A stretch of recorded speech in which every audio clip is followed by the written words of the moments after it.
Kasih karunia kan adalah sesuatu yang sangat berharga di dalam pemandangannya Allah. Sangat berharga, saudara, ya. Dan kita perlu tahu bahwa kasih karunia itu bukan sesuatu yang murah, lumrah.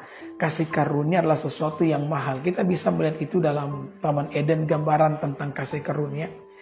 Adam dan Hawa itu ketika diciptakan Tuhan diletakkan di Taman Eden. Dan mereka tidak perlu cultivate the soil. Artinya mereka tidak perlu berusaha mengelola tanah. Kenapa? Karena Tuhan memberikan kepada mereka tumbuhan yang menghasilkan buah yang berbiji yang dapat mereka makan. Jadi mereka tidak perlu mengelola tanah.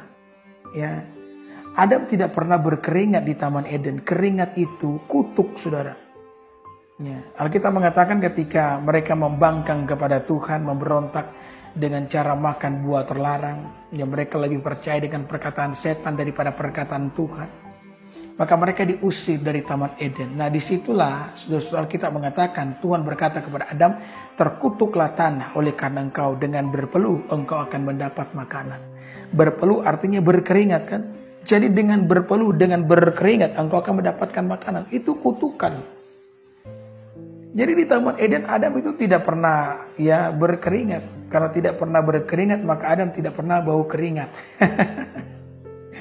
Betul ya, jadi bau keringat itu sebenarnya kutuk, saudara-saudara, ya.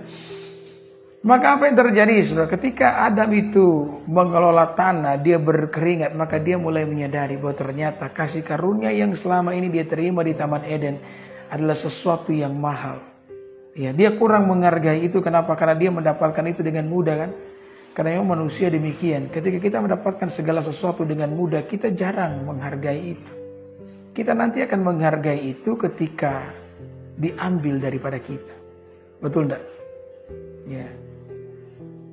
Kita kadang-kadang kurang menghargai kesehatan, kurang menghargai keberadaan dari orang-orang yang kita cintai. Ya. Ibu kita kah, ayah kita kah, atau siapapun di sekitar kita. Kita kurang menghargai keberadaan mereka karena mereka hadir dan mereka memberi tanpa pamrih kepada kita. Tanpa perlu kita meminta, tanpa kita berusaha, ya. Mereka memberi tanpa pamrih. Dan kita kadang-kadang kurang menghargai itu. Sampai kemudian Tuhan mengambilnya daripada kita dan kita mulai belajar menghargai. Itu yang terjadi dengan Adam. Adam mulai belajar menghargai. Kasih karunia ternyata adalah sesuatu yang mahal ketika dia kehilangan itu. Adam, ya. Yesus sendiri menceritakan tentang anak bungsu yang hilang. Kapan dia menyadari bahwa ternyata kasih karunia itu mahal? Ketika dia sudah dalam keadaan lapar dan ditinggalkan oleh orang-orang, oleh teman-temannya sendiri. Alkitab mengatakan dalam keadaan lapar dia berkata, di rumah Bapakku banyak makanannya, tapi aku di sini mati kelaparan. Dia mulai menyadari, saudara-saudara, kasih karunia yang selama ini dia terima di rumah Bapaknya ternyata itu bukan sesuatu yang lumrah dan murah, itu sesuatu yang mahal. Ya. Begitu pula yang terjadi dengan Esau. Esau dengan mudah menjual hak kesulungan.